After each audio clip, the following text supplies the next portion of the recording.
There's a lot of talk about mindset work and thought work out there right now, but this truly started as a Christian idea. Thousands of years ago, Paul told the Romans that they needed to be transformed by the renewing of their minds. And so today I'm going to be sharing 3 practical steps that you can take to take your thoughts captive, and really why it's important to do this, why it's important to take your thoughts captive and to pay attention to your thoughts. So if you apply these 3 steps to your life, I guarantee that you will see significant change in your life this year. Let's get started.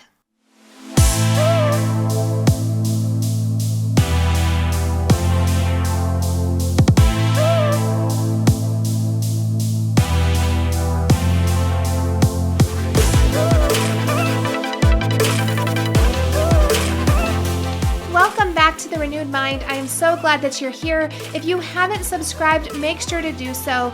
Let YouTube know that you are wanting to have biblical motivation and videos on Christian thought work, and really just videos that are biblically based that talk about goals and productivity and really just some Christian coaching. So make sure that you let them know by subscribing.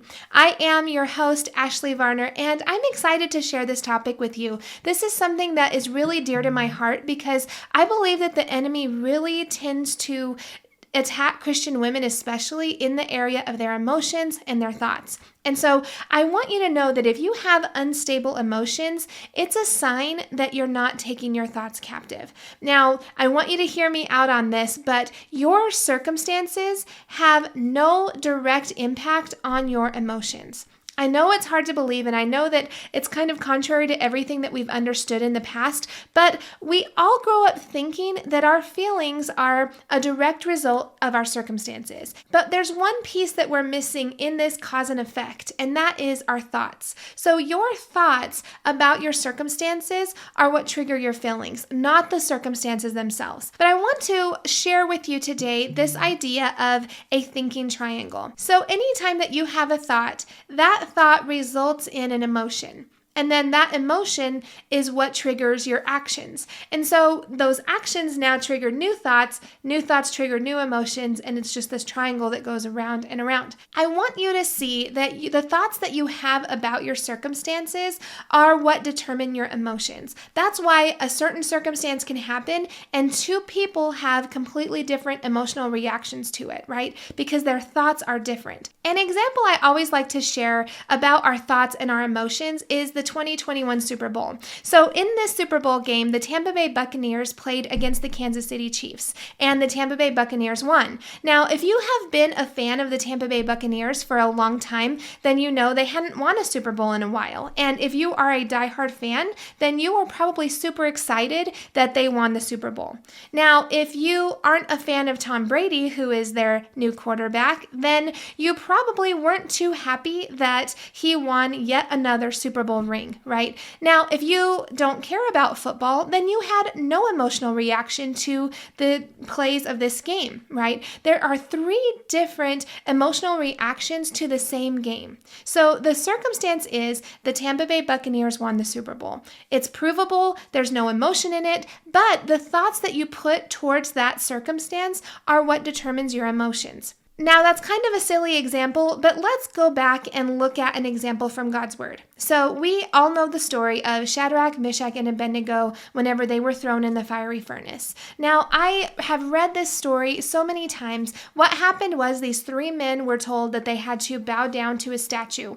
Whenever they refused, the king came in and said, "You are going to do this, or I'm going to put you in this furnace. I'm going to burn you alive," basically. And they said, this is a quote that I love from God's Word, and they said, "Our God is surely able to save us from this, but even if he doesn't, we still will not bow to this idol." As they were going through the circumstance, they had every right to be afraid, to be terrified, right? But as they were standing there, the thoughts that they had in their minds that God was able to save them, but even if he wasn't going to, they weren't going to bow, those thoughts drove a an emotion that they were able to walk with confidence into that fiery furnace, and we know that the Lord saved them from that. But I want you to see how they could have easily gotten together in a group and said, oh, I just don't know. What am I going to do? Like, should we bow? Should we not? That's not the kind of thoughts that they were having. They were thinking, our God is able. Our God is the only one who's worthy of being praised, and there's no way that we are going to bow to this statue.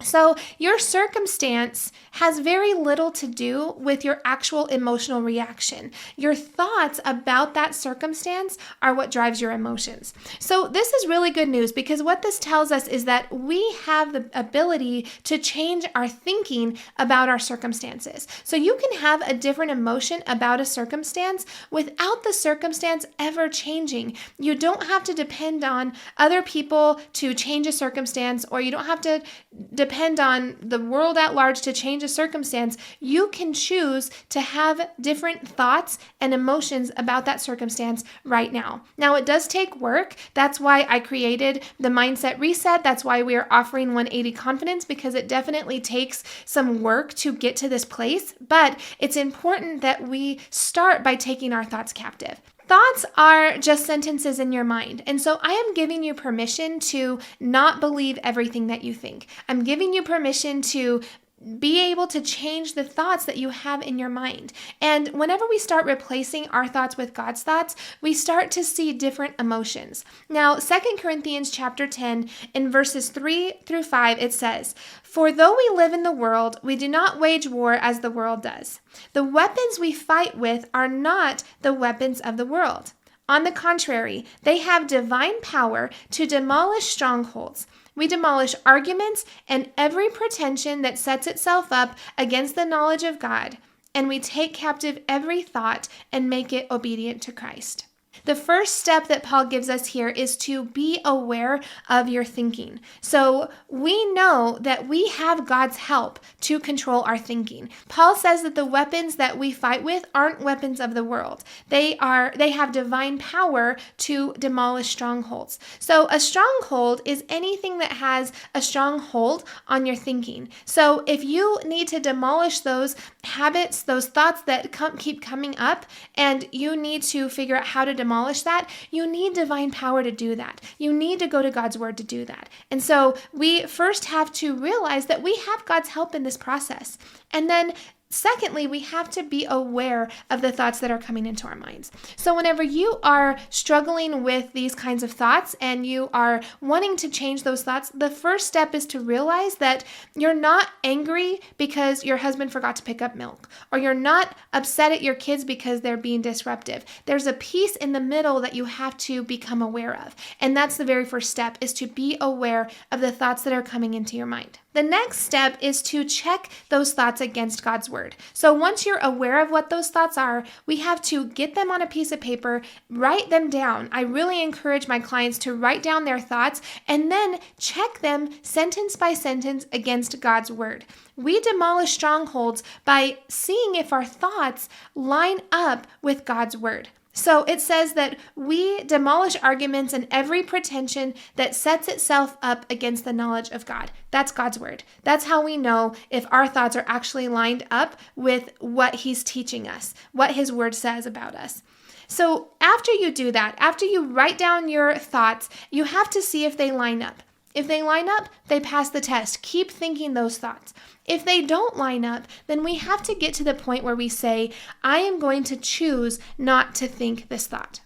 Now, this is something that can be really simple, or this can be something that's really complex if you're dealing with a particular relationship, or even if you are needing to film a video and your thoughts are that you don't want to film a video. Whatever it is, you can change the thoughts that you have in your mind, and those thoughts will change your emotions. I actually have a free printable that you can download that talks you through this idea of truth journaling. So you'll journal down your thoughts, and then I take you step by step on how to check those thoughts against God's word. So I will leave a link in the description for you, or you can just go to ashleyvarner.com/free and you can download that. It's completely free, but it is a journaling exercise for you. So as you're aware of your thoughts, you can start to check them against God's word and decide, is this a thought I need to still be having, or is this a thought that that needs to go.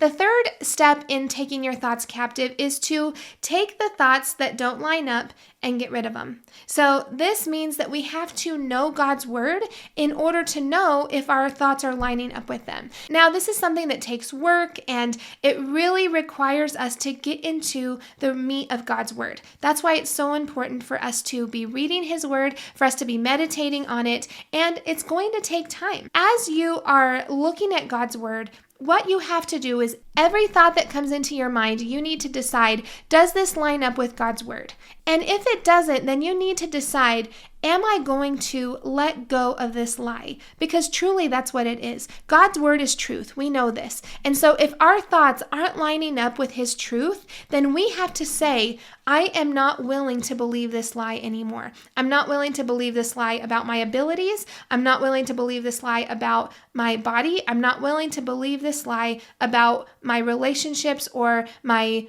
life in general. So we have to decide, am I willing to let that go? Then we have to decide if we are reading through the Bible and there's not really any clear direction on a particular thought that we have, then we need to decide, is this thought helpful to me? Is it useful to me? And so a verse that I always like to go back to is Philippians 4:8, where Paul tells the people, think about things that are true, that are lovely, that are excellent and praiseworthy. So if your thoughts don't pass that test, then you can say, yeah, this thought might not be a lie, but is it helpful for me? And if it's not, then we need to choose to let that go and replace that with a new thought. So I want to make sure that you know about some more resources that the Renewed Mind has. They are some ways for you just to jumpstart renewing your mind. The first is our 6-week transformational course. There are 6 weeks of videos for you that take you through your thoughts, your emotions, your actions, all the way through to seeing results. There is a guided Christian meditation in there for you guys to check out. It's completely self-paced, so make sure to check that out. It is available right now. And then the other option that you have is to find out more about 180 Confidence. You can go to ashleyvarner.com/180 to check that out. This is going to be an intensive and really exclusive experience for Christian women who are wanting to experience more confidence in their life, but truly do the thought work that it takes to walk in God's confidence every day. So this is a 6-month mastermind. There will be a process of applying for it, and I really want to encourage you to check it out. There's going to be instructional videos, but then there's also going to be live coaching with me, so you can check that out and make sure that if this is something that you really struggle with, I don't want you to go another year with living with a lack of confidence. Confidence is part of your right as a child of God. And so if you're struggling with insecurity or fear or scarcity, all those things are the exact opposite of confidence. And I want more for you. Like I said, make sure to check those out. The links will be in the description for you, or you can go to ashleyvarner.com and you can find out all the information there. But remember, as you are taking your thoughts captive, remember it starts with being aware of your thinking, checking your thoughts against God's word, and then taking the thoughts that don't line up captive. I hope that this video helped you today. If it did, make sure to like and subscribe, and I will see you next time.